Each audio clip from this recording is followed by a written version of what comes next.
नमस्कार बच्चों, Prince coaching classes के YouTube चैनल पर आपका हार्दिक स्वागत है। सबसे पहले तो मैं आपको 50 के सब्सक्राइबर के लिए बहुत बहुत धन्यवाद देना चाहता हूं। बच्चों, आपने इतना प्यार दिया कि हमारे 50 के सब्सक्राइबर हो गए। प्रिंस क्लासेस YouTube चैनल का परिवार इतना विशाल हो गया, 50 के सब्सक्राइबर हो गए।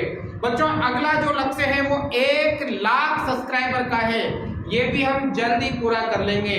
बच्चों, आपके इस प्यार के लिए एक बार फिर आपको बहुत बहुत धन्यवाद। तो बच्चों, आज की इस क्लास में हम क्लास 10 साइंस का कोर्स शुरू करने जा रहे हैं। तो बच्चों, आज हम पढ़ेंगे अध्याय 1 रासायनिक अभिक्रियाएं एवं समीकरण। तो आपका प्यार इसी प्रकार से बनाए रखिएगा और अगर आपको ये सभी चीजें अच्छी तरह से समझ में आती है तो लाइक, शेयर, सब्सक्राइब जरूर से जरूर कीजिएगा।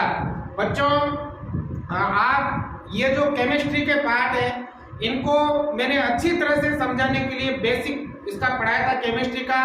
तो पिछले जो 2 वीडियो है वो आप जरूर देख लें, जरूर से जरूर बेसिक इसका अच्छी तरह से देख लें, तो आपके लिए ये सभी चैप्टर बहुत ही आसान हो जाएंगे। तो चलिए स्टार्ट करते हैं।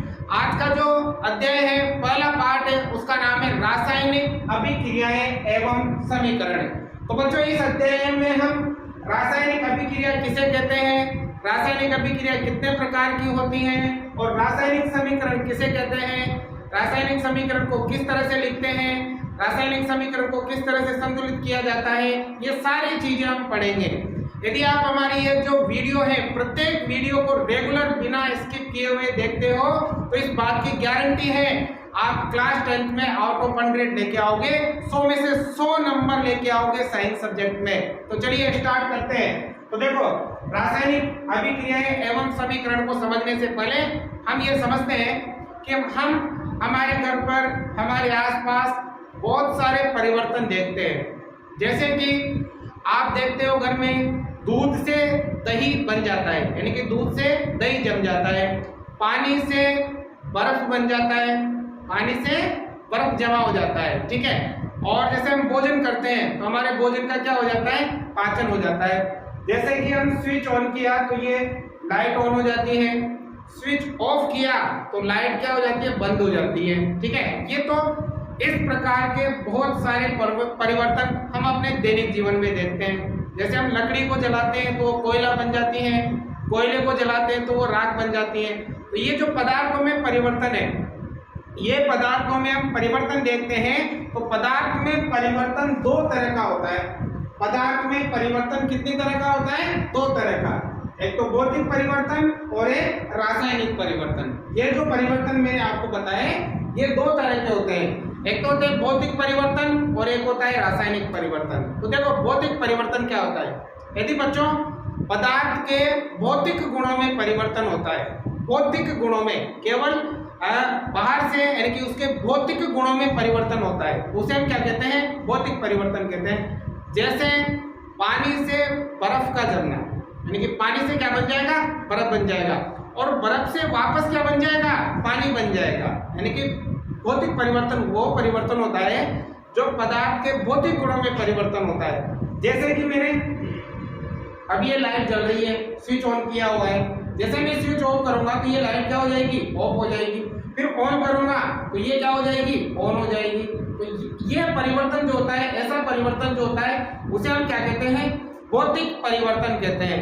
और रासायनिक परिवर्तन, देखो रासायनिक परिवर्तन में क्या होता है, जैसे कि दूध से दही का जमना, यानी कि ऐसा परिवर्तन जिसके रासायनिक गुणों में परिवर्तन होता है। रासायनिक गुणों में मतलब वो पूरा पदार्थ ही बदल जाता है। जैसे पानी से बर्फ बना तो वहां पर पदार्थ नहीं बदला, बर्फ से वापस क्या बन जाएगा, पानी। तो ये भौतिक परिवर्तन है, ये भौतिक गुण है। और अगर वो पदार्थ ही चेंज हो गया, जैसे दूध से क्या बना, दही बना, तो पूरा पदार्थ ही क्या हो गया, चेंज हो गया। तो ये क्या कहलाता है, रासायनिक परिवर्तन कहलाता है। तो सबसे पहले आप पदार्थ में परिवर्तन को अच्छी तरह से समझेंगे। तो देखो, सबसे पहले भौतिक परिवर्तन, पदार्थ के भौतिक गुणों में परिवर्तन क्या कहलाता है, भौतिक परिवर्तन कहलाता है। पदार्थ के भौतिक गुणों में परिवर्तन क्या कहलाता है, भौतिक परिवर्तन। उदाहरण देखो, पानी से बर्फ का जमना, यानी कि बच्चों पानी से क्या बन जाएगा, बर्फ बन जाएगा, बनेगा। अब बर्फ से वापस क्या बन जाएगा, पानी बन जाएगा, यानी कि ये भौतिक गुणों में चेंज हो रहा है केवल, ठीक है। और देखो रासायनिक परिवर्तन में पदार्थ के रासायनिक गुणों में परिवर्तन, यानी कि पदार्थ के रासायनिक गुणों में परिवर्तन को क्या कहते हैं, रासायनिक परिवर्तन कहते हैं। अब रासायनिक गुणों का मतलब होगा कि वो पदार्थ पूरा का पूरा ही चेंज हो जाएगा। जैसे हमने खाना खाया, ऊपर से तो रोटी खाते हैं चपाती, और वो पूरी चपाती खाते हैं तो चपाती पूरी हो जाती है ना, फिनिश, यानी कि उसका पाचन हो जाता है, अंदर कुछ भी नहीं बचता, क्या चपाती बचती है, नहीं बचती, मतलब उसमें परिवर्तन हो गया। कौन से गुणों में, रासायनिक गुणों में। तो देखो पदार्थ के रासायनिक गुणों में परिवर्तन रासायनिक परिवर्तन कहलाता है, ठीक है, समझ में आई बात। अब देखो बेटा अगला, यह अस्थायी परिवर्तन है। यह जो भौतिक परिवर्तन है यह अस्थायी है। अस्थायी मतलब जैसे पानी से बर्फ बना तो बर्फ से वापस क्या बन जाएगा, पानी बन जाएगा। क्या हमेशा बर्फ ही बना रहेगा, नहीं बना रहेगा। यदि आप फ्रिज में जमाते हो और फ्रिज के बाहर निकालोगे तो थोड़ी देर बाद वो बर्फ पिघल कर क्या बन जाएगा, पानी बन जाएगा। इसलिए यह अस्थायी है। जैसे बल्ब का जलना, स्विच ऑन है तो जलेगा, ऑफ है तो नहीं जलेगा, फिर ऑन करोगे तो जल जाएगा, मतलब वो अस्थायी है, वो स्थायी नहीं है, ठीक है। अगला देखो, नया पदार्थ नहीं बनता है। भौतिक परिवर्तन में नया पदार्थ नहीं बनता है। देखो यहाँ पर पानी से बर्फ बना, बर्फ नया पदार्थ है क्या, नहीं है, यानी कि इसमें नया पदार्थ नहीं बनता है। अगला देखो, पुनः प्रारंभिक पदार्थ प्राप्त होता है। पुनः प्रारंभिक पदार्थ प्राप्त होता है, यानी कि पहले जो पदार्थ था वही पदार्थ वापस प्राप्त हो जाता है। समझ में आ रही है बात। अब चलिए रासायनिक परिवर्तन में, यह स्थायी परिवर्तन है, यह स्थायी है। देखो स्थायी कैसे, दूध से क्या बना, दही, तो क्या दही से वापस दूध बना सकते हो, नहीं बना सकते। दूध से क्या बन गया, दही, तो क्या दही से वापस दूध बन जाएगा, नहीं बनेगा। इसका मतलब ये स्थायी है, एक बार परिवर्तन हो गया तो उसको हम वापस बदल नहीं सकते। जैसे भोजन का पाचन, भोजन का पाचन हो गया, रोटी हमने खाई, क्या वापस रोटी बना सकते हैं, नहीं बना सकते, यानी कि यह स्थायी है। लोहे पर जंग लगना, यदि बच्चों लोहे पर जंग लग गया तो जिस जगह पे जंग लगेगा वो उस जगह का लोहा खराब हो जाएगा, उसको वहां से हमें हटाना ही पड़ेगा, ठीक है, वो वापस सही नहीं हो सकता, ठीक है। तो लोहे पर जंग लगना, कोयले का दहन, अगर हम कोयले को जलाएंगे तो कोयले से क्या बन जाएगी, राख बन जाएगी, राख बन जाएगी ना, तो क्या राख से वापस कोयला बना सकते हैं, नहीं बना सकते। इसलिए कौन सा परिवर्तन है, स्थायी परिवर्तन है। अगला देखो बेटा, नए पदार्थ का नया पदार्थ बनता है। रासायनिक परिवर्तन में नया पदार्थ बनता है। जैसे दूध से क्या बन गया, दही, तो दही एक नया पदार्थ है, ठीक है। लोहे पर जंग लगना, यानी कि जंग बन गया, तो जंग एक नया पदार्थ है। कोयले का दहन, कोयले के दहन से राख बन गई, तो राख क्या है, एक नया पदार्थ है, तो इसमें नया पदार्थ बनता है। पुनः प्रारंभिक पदार्थ प्राप्त नहीं होता है। पुनः मतलब पुनः प्रारंभिक पदार्थ प्राप्त नहीं होता है। दूध से दही बन गया तो दूध आप प्राप्त नहीं कर सकते, दोबारा से प्रारंभिक पदार्थ प्राप्त नहीं होता है। तो बच्चों पदार्थ में दो तरह के परिवर्तन होते हैं, एक तो कौन सा, भौतिक परिवर्तन, एक कौन सा, रासायनिक परिवर्तन। तो देखो बिल्कुल आसान है, इनके नाम से तुम परिभाषा याद कर सकते हो। कैसे बेटा, पदार्थ के भौतिक गुणों में परिवर्तन भौतिक परिवर्तन कहलाता है। भौतिक गुणों में परिवर्तन ही क्या कहलाता है, भौतिक परिवर्तन। और रासायनिक गुणों में परिवर्तन ही क्या कहलाएगा, रासायनिक परिवर्तन कहलाएगा। नाम से याद करो, ठीक है। अब देखो यह अस्थायी परिवर्तन है, अस्थायी है मतलब फिक्स नहीं है, ये वापस बदल जाएगा। स्प्रिंग का भी उदाहरण ले सकते हो। स्प्रिंग को हम खींचेंगे तो उसकी लंबाई बढ़ जाएगी, लेकिन उसको जैसे छोड़ेंगे तो वो वापस उसी लंबाई में आ जाएगी। तो यह अस्थायी है और यह भौतिक परिवर्तन है, ठीक है। तो समझ में आ गई। अब देखो इसमें नया पदार्थ नहीं बनता है, नया पदार्थ बिल्कुल भी नहीं बनेगा। पानी से बर्फ बन गया तो बर्फ नया पदार्थ नहीं है, बर्फ वापस पानी बन जाएगा, ठीक है। अगला, पुनः प्रारंभिक पदार्थ प्राप्त होता है, दोबारा से वही पदार्थ क्या हो जाता है, प्राप्त हो जाता है। तो ये तो भौतिक परिवर्तन है। अब रासायनिक परिवर्तन में जस्ट इसका उल्टा है। रासायनिक गुणों में परिवर्तन हुआ तो क्या कहलाएगा, रासायनिक परिवर्तन कहलाएगा। अब देखो ये स्थायी परिवर्तन, ये फिक्स है भाई, स्थायी है, एक बार बढ़ गया तो वापस चेंज नहीं होगा। उदाहरण के लिए दूध से दही, दही वापस दूध नहीं बनेगा। अगला देखो नया पदार्थ बनेगा, ये पुनः प्रारंभिक पदार्थ प्राप्त नहीं हो सकता। ये भौतिक परिवर्तन और रासायनिक परिवर्तन में अंतर भी आप देख सकते हो और इसके गुण, इसकी परिभाषा भी आप अच्छी तरह से समझ सकते हो। तो देखो यहाँ लिखा है मैंने, रासायनिक अभिक्रिया को अवस्था में परिवर्तन, अवस्था है ना, अवस्था में परिवर्तन, उसकी अवस्था में परिवर्तन किया जा सकता है। गैसों का उत्सर्जन तथा तापमान में परिवर्तन के द्वारा निर्धारित कर सकते हैं। अवस्था में परिवर्तन, गैसों का उत्सर्जन और तापमान में परिवर्तन के द्वारा हम किसको निर्धारित कर सकते हैं? रासायनिक अभिक्रिया को। ठीक है, तो चलिए आप अगला पॉइंट देखेंगे, रासायनिक अभिक्रिया। उम्मीद करता हूं दोनों समझ में आ जाओगे आपको। ठीक है, पाठ का नाम है रासायनिक अभिक्रिया। तो देखो रासायनिक अभिक्रिया किसे कहते हैं? यदि किसी पदार्थ में रासायनिक परिवर्तन होता है, कौन सा परिवर्तन? रासायनिक परिवर्तन, तो उसे कहते हैं रासायनिक अभिक्रिया। देखो, किसी पदार्थ में होने वाले रासायनिक परिवर्तन को रासायनिक अभिक्रिया कहते हैं। यदि रासायनिक परिवर्तन हुआ, इसका मतलब क्या हो गई? रासायनिक अभिक्रिया। इसका मतलब दूध से दही बनना कौन सी अभिक्रिया है? रासायनिक अभिक्रिया। लोहे पर जंग लगना कौन सी अभिक्रिया है? रासायनिक अभिक्रिया। कोयले का दहन कौन सी अभिक्रिया है? रासायनिक अभिक्रिया। समझ में आई बात?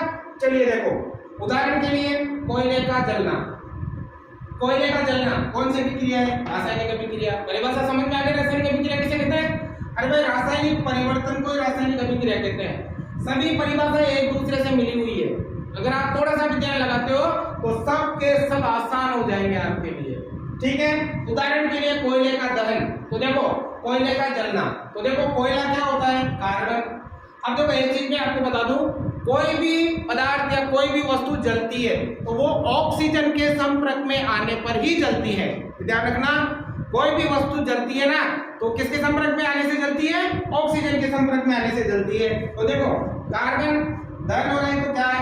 किसकी आवश्यकता है? ऑक्सीजन की। तो कार्बन प्लस ऑक्सीजन ये दोनों मिलके क्या बना रहे हैं? Carbon dioxide. तो ये जो अभिक्रिया है वो कौन सी अभिक्रिया है? रासायनिक अभिक्रिया है। जैसे मैग्नीशियम का दहन, मैग्नीशियम क्या है बच्चों? एक रिबन आता है ना, मैग्नीशियम एक रिबन आता है, तो इसको क्या है? जलाया जाता है। रिबन आता है तो एक छोटा सा रिबन ले सकते हैं, उसको जलाया जाता है। तो जो मैग्नीशियम किसकी उपस्थिति में जलेगा? ऑक्सीजन की उपस्थिति में, और क्या बन जाएगा? मैग्नीशियम डाइऑक्साइड, मैग्नीशियम ऑक्साइड बन जाएगा।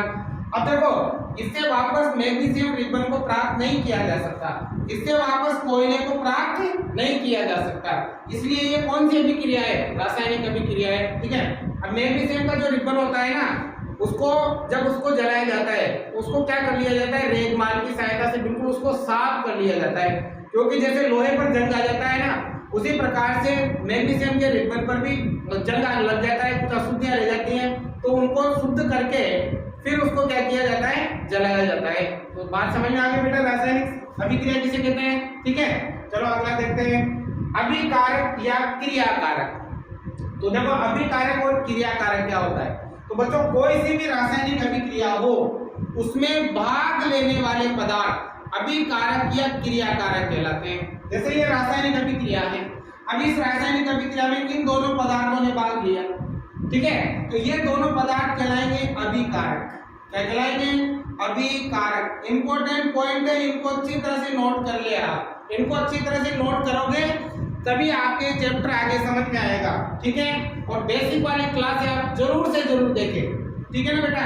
तो किसी भी रासायनिक अभिक्रिया में भाग लेने वाले पदार्थ क्या कहलाएंगे?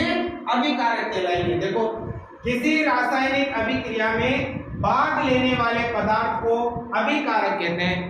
ठीक है, जैसे ये अभिक्रिया है, इसमें ये दोनों पदार्थ भाग ले रहे हैं, ठीक है, तो ये क्या कहलाएंगे? अभिकारक कहलाएंगे। ठीक है, अब देखो अगला पॉइंट है उत्पाद। ठीक है, प्रोडक्ट कहते हैं अंग्रेजी में। ठीक है ना? तो देखो उत्पाद क्या होते हैं? किसी भी रासायनिक अभिक्रिया के पश्चात बनने वाले पदार्थ उत्पाद कहलाते हैं। रासायनिक अभिक्रिया के पश्चात बाद में जो पदार्थ बनेगा वो क्या कहलाएगा? उत्पाद कहलाएगा। ठीक है, जैसे यहाँ पर देखो कार्बन प्लस ऑक्सीजन, इन दोनों को मतलब इसका दहन करने से क्या बनी? Carbon dioxide. ये बनी, तो ये कार्बन डाइऑक्साइड क्या है? उत्पाद है। क्या है बेटा? उत्पाद, क्योंकि ये रासायनिक अभिक्रिया के बाद में बन रहा है ना, तो रासायनिक अभिक्रिया के बाद में बनने वाला पदार्थ क्या कहलाएगा? उत्पाद कहलाएगा। ठीक है, अब जैसे यहाँ ये देखो इन दोनों के मिश्रण से बना मैग्नीशियम ऑक्साइड, तो ये मैग्नीशियम ऑक्साइड क्या है? उत्पाद है। समझ में आ गया? अभिकारक और उत्पाद किसे कहते हैं? अभिक्रिया में भाग लेने वाले पदार्थों को तो अभिकारक कहते हैं, और अभिक्रिया के पश्चात बनने वाले पदार्थों को क्या कहते हैं? उत्पाद कहते हैं। जैसे हम चाय बनाते हैं, ठीक है। अब चाय बनाने के लिए हमें क्या चाहिए? दूध चाहिए, पानी चाहिए, चीनी चाहिए, चाय पत्ती चाहिए, अदरक चाहिए ना। तो ये जो सामान है इनको तो हम कहेंगे अभिकारक। अब उसके पश्चात वो चाय कंप्लीट हो जाएगी और उसको हम अलग से छान लेंगे, तो वो जो चाय कंप्लीट हुई वो बन गया आपके उत्पाद। तुम तो सीधी सी याद रखना, तीर के निशान के, ये जो तीर का निशान है ना, इसके आगे वाले तो अभिकारक कहलाते हैं और तीर के निशान के पीछे वाले क्या कहलाते हैं? उत्पाद कहलाते हैं। यहाँ तक समझ में आ गया भाई? चलो आगे देखते हैं। अगला पॉइंट है रासायनिक समीकरण। रासायनिक समीकरण, तो देखो रासायनिक समीकरण किसे कहते हैं? तो बच्चों किसी भी रासायनिक अभिक्रिया को, ये जो रासायनिक अभिक्रिया है, किसी भी रासायनिक अभिक्रिया को के पदार्थों को, किसी भी रासायनिक, ये रासायनिक अभिक्रिया है इसलिए पदार्थ है ना, इन पदार्थों को उनके अणुसूत्रों या प्रतीकों में लिखना रासायनिक समीकरण कहलाता है। रासायनिक अभिक्रिया में भाग लेने वाले पदार्थों को उनके प्रतीकों और अणुसूत्रों में लिखना क्या कहलाता है? क्या कहलाता है बच्चों?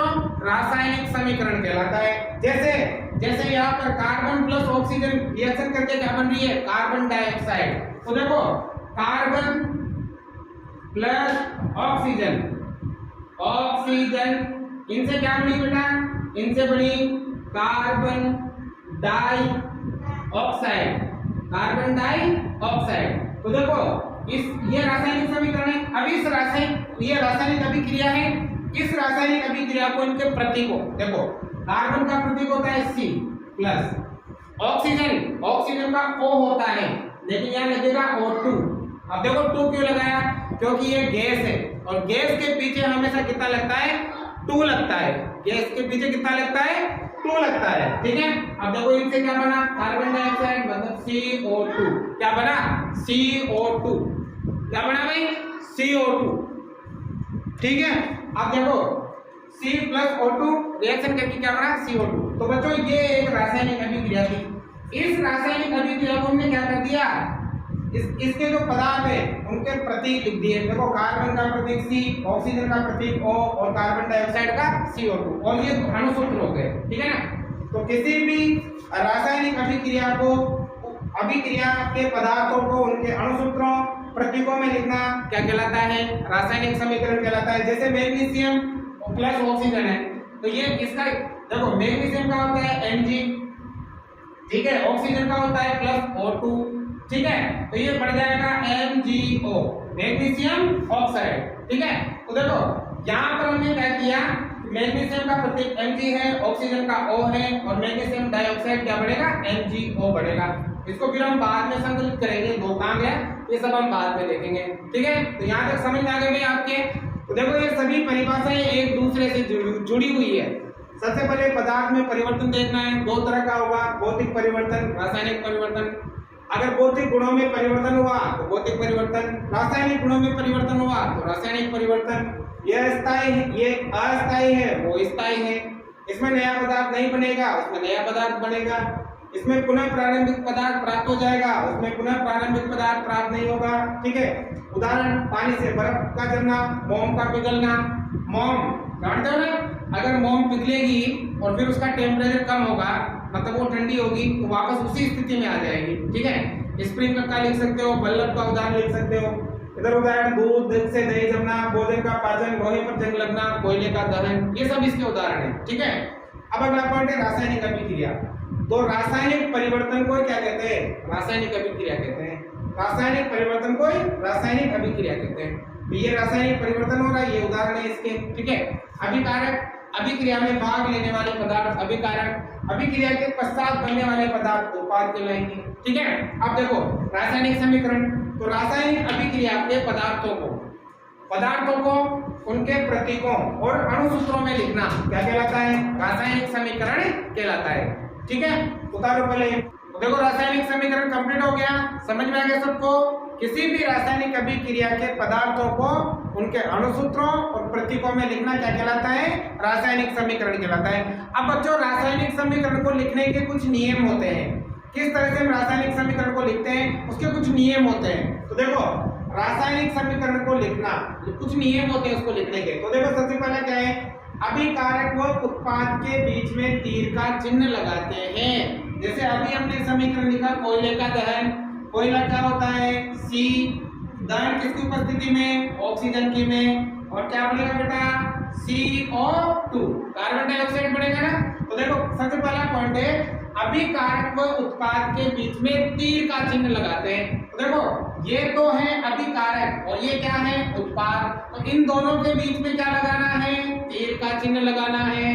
आगे समझ में। दूसरा देखो, अभिकारक या उत्पादों की संख्या एक से अधिक हो तो उनके बीच में प्लस का चिन्ह लगाते हैं। देखो अभिकारक या उत्पादों की संख्या एक से ज्यादा हो तो उनके बीच में क्या लगाना है, प्लस का चिन्ह लगाना है। जैसे यहाँ देखो अभिकारक कितने हैं, 2, तो इनके बीच में क्या लगाया प्लस। यदि उत्पाद भी 2 या 2 से अधिक हो तो उनके बीच में भी क्या लगाना है, प्लस का चिन्ह लगाना है। दूसरा नियम ये हो गया।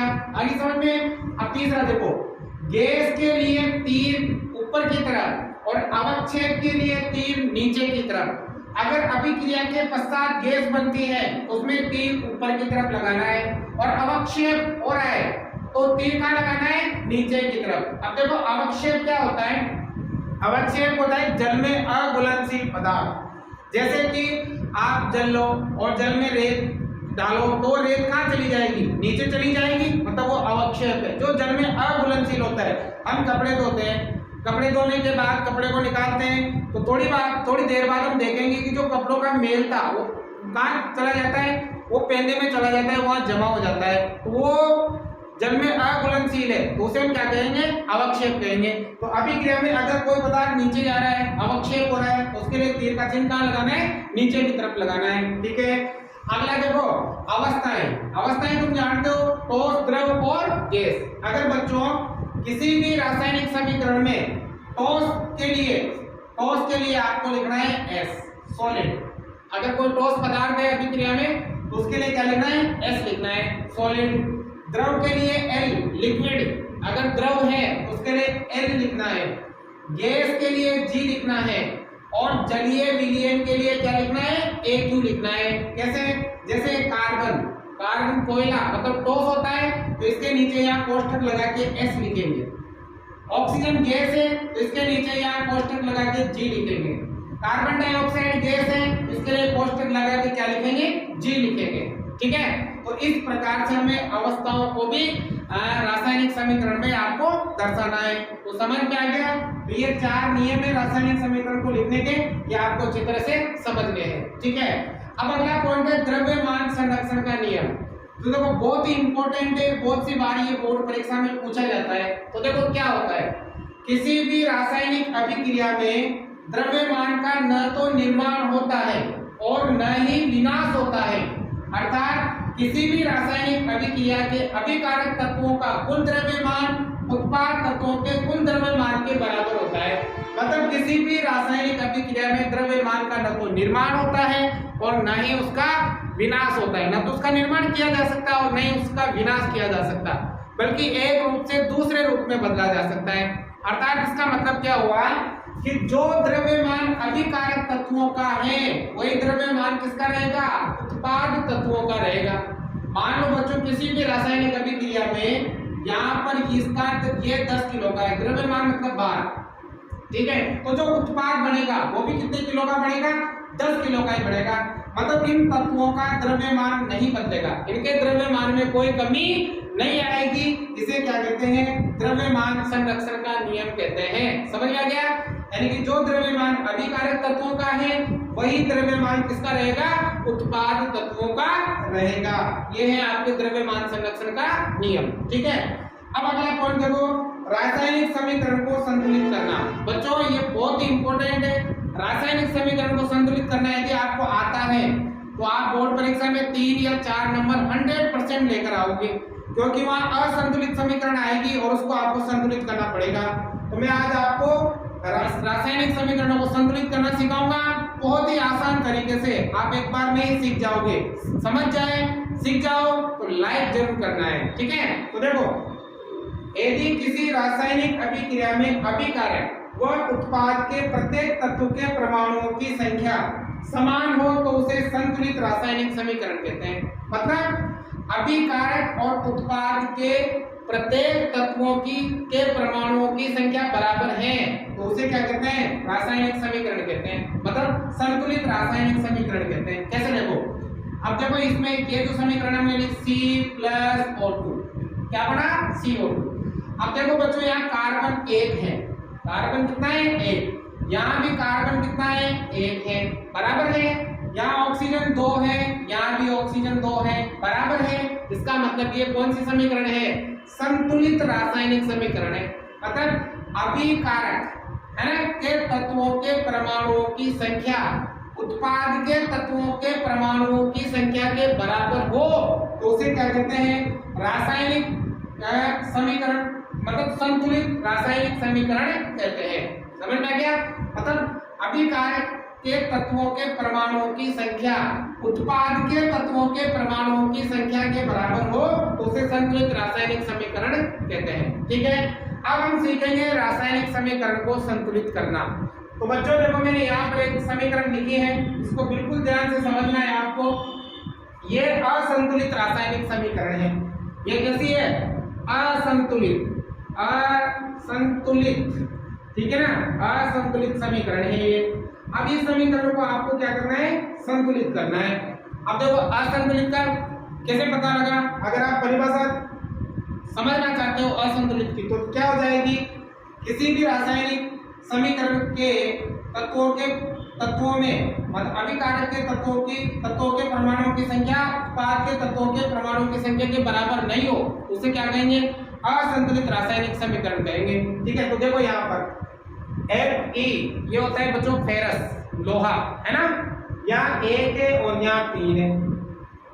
ठीक है, मतलब ये असंतुलित है। अब आपको इसे क्या करना है? संतुलित करना है। तो बच्चों आपकी NCERT की किताब के अनुसार रासायनिक समीकरण को संतुलित करने के कुछ नियम हैं। उन नियमों को ध्यान में रखते हुए यदि आप संतुलित करोगे तो बहुत ही आसान तरीके से रासायनिक समीकरण को संतुलित कर पाओगे। तो देखो कैसे करना है। तो बच्चों नियम के अनुसार क्या करना है? सबसे पहले तो आपको क्या करना है? ये जितने भी तत्व आपको दे रखे हैं इनको क्या करना है? बॉक्स में बंद कर लेना है। क्या करना है?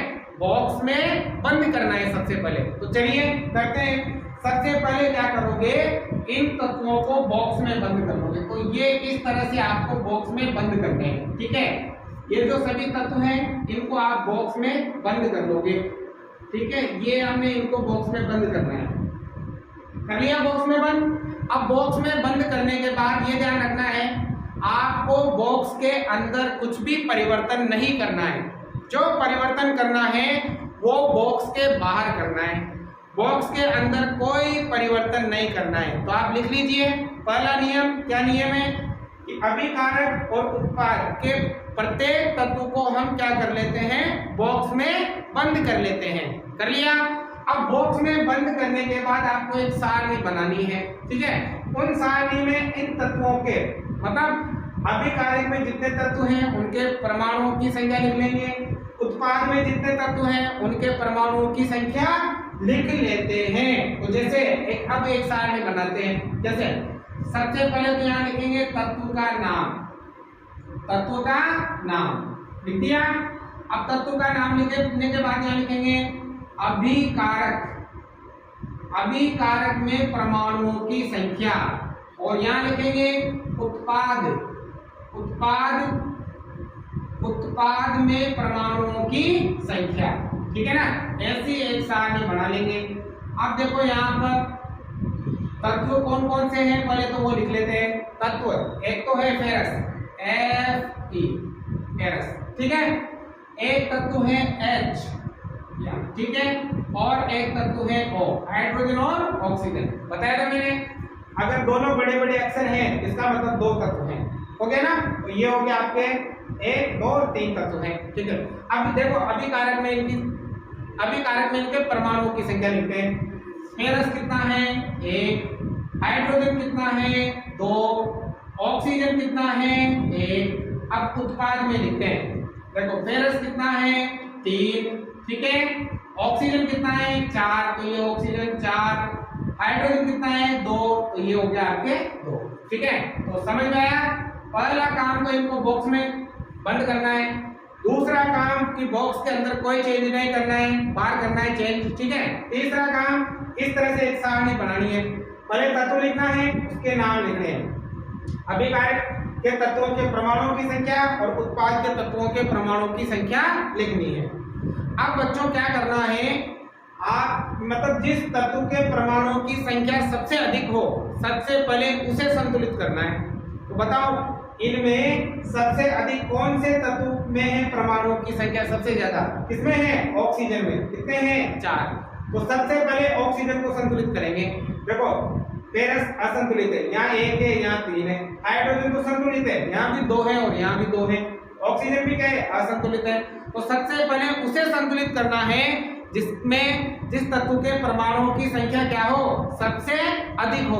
तो सबसे अधिक आपकी एनसीईआरटी की किताब के अनुसार है, वरना तो आप कोई से भी तत्व को संतुलित कर सकते हो, लेकिन आप सबसे पहले उसे संतुलित करो जिसमें परमाणुओं की संख्या ज्यादा हो। तो देखो ऑक्सीजन में ज्यादा है ना, यहाँ 4 है और यहाँ 1 है, तो बताओ इस 1 को किससे गुणा करें कि यहाँ भी 4 आ जाए। तो 1 को किससे गुणा करें 4 से, किससे गुणा करेंगे, आज 4 से गुणा करते, देखो यहाँ भी 4 हो जाएगा।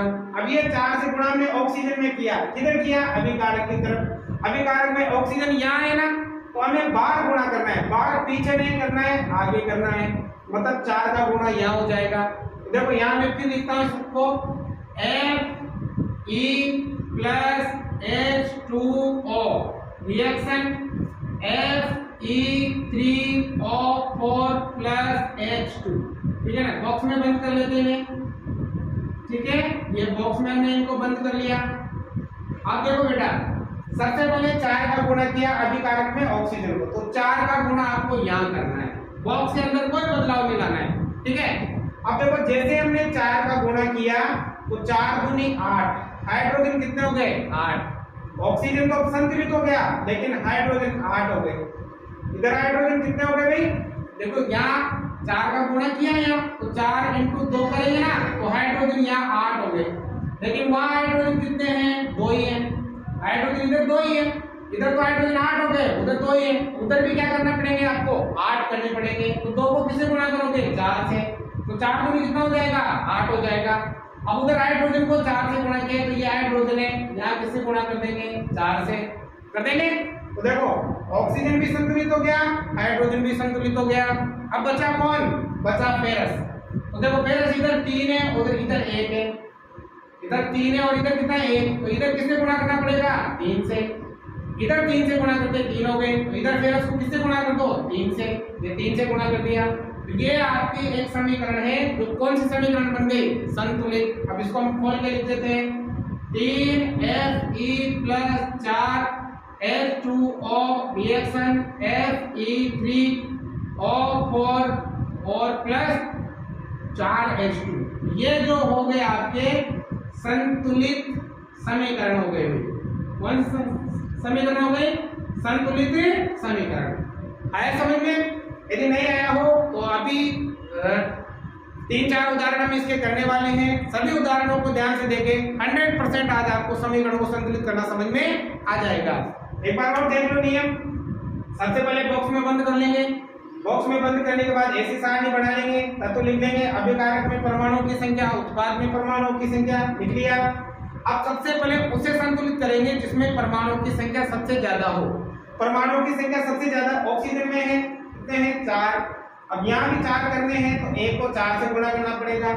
अब जैसे हमने यहाँ 4 से गुणा किया तो हाइड्रोजन भी 8 हो गए, अब उधर भी हाइड्रोजन 8 करने के लिए 4 से गुणा कर दिया। ऑक्सीजन भी संतुलित हो गया, हाइड्रोजन भी संतुलित हो गया, बचा कौन फेरस। अब फेरस इधर 3 है, इधर तो है 3 और इधर 1, तो इधर भी किससे गुणा कर देंगे 3 से, तो इधर 3 से गुणा कर देंगे। तो ये आपके संतुलित हो गए समीकरण। ठीक है, अब बच्चों समीकरण को संतुलित करने की इस विधि को अनुमान विधि कहते हैं। क्या कहते हैं, अनुमान विधि। आप लिख लो यहाँ पर स्टार लगा के, रासायनिक समीकरण को संतुलित करने की विधि का क्या नाम है अनुमान विधि, या अंग्रेजी में कहते हैं hit and trial, hit and trial method, hit and trial लीजिए, रासायनिक समीकरण को संतुलित विधि का क्या नाम है? कौन सी विधि है? अनुमान विधि या हिट एंड ट्रायल मेथड इसको कहा जाता है। ठीक है बच्चों, समझ में आ गया? तो आप इसका स्क्रीनशॉट ले सकते हो या इनको उतार सकते हो। यदि आपको पीडीएफ नोट्स प्राप्त करने हैं तो मुझे आप पर्सनली व्हाट्सएप मैसेज करें, आपको हस्तलिखित पीडीएफ नोट्स भी मिल जाएंगे। पहले को उतारो, 2-3 उदाहरण हम और करते हैं। ठीक है, जैसे एक उदाहरण और लेते हैं, बिठा दो इनको। अब देखो बेटा आगे, जिसको हम क्या करेंगे भी संतुलित करेंगे आसानी से। तो देखो एक उदाहरण और लेते हैं। उदाहरण लिया मैंने CO+H2। देखो CO+H2 है ना, और ये जो रिएक्शन करके बना रहा है CH3OH, CH3OH। ठीक है ना। अब देखो मुझे बता सकते हो क्या CO क्या है? CO कार्बन मोनोऑक्साइड, CO2 तो होती है कार्बन डाइऑक्साइड, CO है कार्बन मोनोऑक्साइड, H2 हाइड्रोजन। ठीक है ना। अब देखो चाहे तो आप अवस्था लगा सकते हो इनके ऊपर। अवस्था जैसे यहाँ कार्बन गैस है तो यहाँ G लिख देंगे, ये भी गैस है तो यहाँ भी G लिख देंगे, ये जलीय भी, मतलब ये क्या है? ये आपके CH3OH, ये आपके द्रव है ना, तो इसके लिए यहाँ N लगा देंगे। ठीक है ना। अभी आप इन पे ध्यान मत दो, अभी तो केवल आपको समीकरण को संतुलित करना है। ठीक है, तो देखो कैसे करेंगे। सबसे पहला काम है कि इनको बॉक्स में बंद करना है ना। तो यहाँ पर ये बॉक्स लगा देंगे, यहाँ पर ये बॉक्स लगा देंगे, यहाँ पर भी ये बॉक्स लगा देंगे। लगा दिया। अब बॉक्स लगाने के बाद सबसे पहले एक टेबल बनाएंगे। टेबल में क्या लिखेंगे? तत्व का नाम। ठीक है, अभिकारक, अभिकारक में परमाणुओं की संख्या। ठीक है, उत्पाद में परमाणुओं की संख्या। ठीक है, ये नाम लिखेंगे यहाँ पे। ठीक है ना टेबल में। अब देखो बेटा सबसे पहले तत्व लिखते हैं, कौन कौन से हैं? एक तो C मतलब कार्बन है ना, दूसरा ऑक्सीजन है, दोनों बड़े अक्षर है, इसका मतलब 2 तत्व है, ये ध्यान रहे। एक हाइड्रोजन है H। ठीक है, अब अभिकारक में परमाणुओं की संख्या लिखते हैं। कार्बन कितना है? 1। ऑक्सीजन भी कितना है? 1। हाइड्रोजन कितना है? 2। अब उधर उत्पाद में देखो, कार्बन कितना है? 1। ऑक्सीजन कितना है? ये भी 1। हाइड्रोजन कितने हैं? 3 और 1 4। 3 और 1 कितने हैं भाई? 4। आ गया। अब इनमें देखो कार्बन तो संतुलित है, ऑक्सीजन भी संतुलित है, किसको संतुलित करना है? हाइड्रोजन को, है ना। वैसे भी बताया था कि परमाणुओं की संख्या जिसमें ज्यादा उसे संतुलित करो, इसी में ज्यादा है इसी को संतुलित करना है। तो बताओ यहाँ 4 है तो यहाँ भी 4 लाने, तो किससे गुणा करना पड़ेगा? 2 से। किससे गुणा करना पड़ेगा? 2 से। किधर? हाइड्रोजन की तरफ और अभिकारक की तरफ, तो यहाँ 2 से गुणा कर देंगे। 2 से गुणा करके देखो कोई चेंज नहीं होगा, समीकरण आपकी क्या हो गई? संतुलित हो गई। कितना आसान है संतुलित करना। तो यहाँ लिख दो दोबारा से CO+H2, है ना, ये तो असंतुलित समीकरण है, यहाँ लिख लेना असंतुलित समीकरण। ठीक है ना, असंतुलित समीकरण है ना, H2 और ये CH3OH। ठीक है, बॉक्स में बंद कर रहा हूं मैं यहाँ इनको। ठीक है, अब बेटा हमें 2 से गुणा करना है, किस तरह, है ना। तो ये यहाँ किससे गुणा हो जाएगा? 2 से। हाइड्रोजन किससे गुणा हो जाएगा? जैसे 2 से गुणा हुआ तो ये 2 दूनी कितने हो गए? 4 हो गए। हाइड्रोजन भी संतुलित, ऑक्सीजन भी संतुलित और कार्बन भी संतुलित। ओके, संतुलित समीकरण। अब बॉक्स से बाहर निकालेंगे, लिख लो CO+2H2 और ये हो गया CH3OH और ये हो गए आपके संतुलित समीकरण। ठीक है, समझ में आ गया किस तरह से हम समीकरण को करते हैं संतुलित। चलो एक उदाहरण और देखते हैं। भैया समझ में आ रहा है ना? कमेंट जरूर करो, कमेंट करोगे तभी मुझे पता चलेगा कि तुम्हें समझ में आ रहा है या नहीं आ रहा है। ठीक है, अब देखो नेक्स्ट देखते हैं। ठीक है, एक और समीकरण को संतुलित करते हैं जिससे आपको और अच्छी तरह से समझ में आने लग जाएगा। तो देखो अगली जो है FeSO4, FeSO4 फेरस सल्फेट। इसको हम बाद में जब अभिक्रियाओं के प्रकार पढ़ेंगे उनमें सब चीजें आपको, बस यहाँ तो आपको ये सीखना है केवल कि समीकरण को संतुलित कैसे करते हैं। ठीक है ना, FeSO4। ठीक है, और रिएक्शन करके डिवाइड हो रहा है Fe2O3 प्लस SO2 और SO3, ठीक है। तो ये समीकरण है भाई, इसे संतुलित करना है। तो संतुलित करने के लिए क्या नियम है, सबसे पहले तो ब्रैकेट में मतलब बॉक्स में बंद कर लेंगे। तो ये बॉक्स में बंद कर लिया मैंने, ठीक है ना। सभी तत्वों को आप बॉक्स में बंद कर लेंगे। तो ये बॉक्स में बंद कर लिया। अब क्या करना है, तत्वों के नाम, अभिकारक में परमाणुओं की संख्या और उत्पाद में परमाणुओं की संख्या के लिए एक सारणी बनानी है, ठीक है। बड़ी बनाई है अपने तो, हाँ बना के प्रैक्टिस करना। जितने समीकरणों को संतुलित करोगे ना उतने ही आपको फायदा मिलेगा, आप 100% सीख जाओगे, है ना। और ये आपको सारणी बनाने की भी जरूरत नहीं पड़ेगी। जब आप पारंगत हो जाओगे, सीख जाओगे, तो डायरेक्ट ही समीकरण को देख के उसको संतुलित कर दोगे, ठीक है ना। तो चलिए स्टार्ट करते हैं। कौन कौन सा तत्व है, एक तो है Fe फेरस, H बटा है तो S सल्फर, ऑक्सीजन, है ना, 3 तत्व हैं। अब अभिकारक में Fe कितना है 1, सल्फर भी कितना है 1, ऑक्सीजन कितना है 4। अब उधर देखो उत्पाद में Fe कितना है 2, है ना। अब ऑक्सीजन देखो 3, 2 5 और 3 8, ऑक्सीजन 8, ठीक है। अब सल्फर देखो 1 और 1 2, तो ये सल्फर कितने 2 आ गया। अब टेबल में देखो सबसे अधिक परमाणुओं की संख्या कौन से तत्व की है, ऑक्सीजन की, यहाँ 8 है और यहाँ 4 है। तो सबसे पहले इसे संतुलित करेंगे। जिस तत्व के परमाणुओं की संख्या ज्यादा हो सबसे पहले उसे संतुलित करो। अब बताओ इधर किससे गुणा करना पड़ेगा 2 से, तो 4 दूनी कितना हो गया 8 हो गया ना। ऑक्सीजन को 2 से गुणा किया, इधर अभिकारक में ऑक्सीजन कहां पर है, ये रहा। अब गुणा कहां होगा, बाहर ही होगा ना। तो यहाँ दोबारा लिख लेता हूं मैं, ताकि आपको वो असंतुलित समीकरण लिखना हो, आपको लिखना असंतुलित समीकरण, है ना। FeSO4 ये बन रहा है Fe2O3 plus SO2 plus SO3। इनको बॉक्स में कर लिया बंद, ठीक है ना।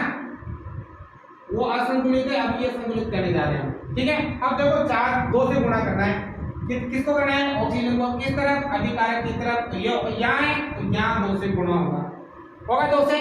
अब जैसे ऑक्सीजन को 2 से गुणा किया तो Fe भी 2 से गुणा होगा, तो Fe भी कितना हो गया 2 हो गया ना। 2 से गुणा होते 2 हो गया, और इधर भी 2 है, मतलब ये भी संतुलित। अब सल्फर भी 2 से गुणा होगा, तो सल्फर भी 2 से गुणा होगा, तो इधर भी 2 से गुणा हो गया, इधर भी 2 ही है, इसका मतलब ये भी संतुलित। आपकी समीकरण क्या हो गई, संतुलित हो गई ना संतुलित। तो इसको लिख दो बाहर, क्या लिखोगे 2FeSO4 reaction Fe2SO3 plus SO2 plus SO3, और यहाँ लिख देंगे संतुलित रासायनिक समीकरण, ठीक है। आगे समझ में। तो इस प्रकार से आपको कोई सी भी रासायनिक समीकरण को आप क्या कर सकते हो, संतुलित कर सकते हो। अब देखो यहाँ पर मैं आपके लिए एक समीकरण लिख रहा हूँ, असंतुलित समीकरण। उस समीकरण को आप संतुलित करके मुझे कमेंट बॉक्स में लिखोगे, कमेंट करके बताओगे मुझे उस समीकरण को संतुलित करके, ठीक है। समझ में आया होगा आपको सभी को, ठीक है। तो आप लोग अपना प्यार इसी प्रकार से बनाए रखिए। इस चैनल पर लाइक से सब्सक्राइब जरूर करें। देखो पीबी मतलब लेड होता है, शीशा, लेड कहते हैं शीशा, लेड ऑक्साइड है ये, प्लस सी मतलब कार्बन, ठीक है। अब ये रिएक्शन करके बना रहा है Pb plus CO2, Pb plus CO2 carbon dioxide. ये एक असंतुलित समीकरण है। चाहे तो आप लिख सकते हो, मतलब ये ठोस है, ये भी ठोस है, यहाँ भी ठोस है, और ये गैस है ना। इनकी जरूरत नहीं है, बस हमें संतुलित करना सीखना है, ठीक है। तो इस रासायनिक समीकरण को आपको क्या करना है, संतुलित करना है, और संतुलित करके मुझे कमेंट बॉक्स में जरूर बताना है। तो आज की क्लास हम यही समाप्त करेंगे। तो अगली क्लास में हम जल्द मिलेंगे, कल मिलेंगे शाम को 8 बजे। तो 8 बजे वाली क्लास आपके रोज रहने वाली है। लाइक से सब्सक्राइब करें, आप भी पढ़ें, दूसरों को भी पढ़ाएं। Thank you watching for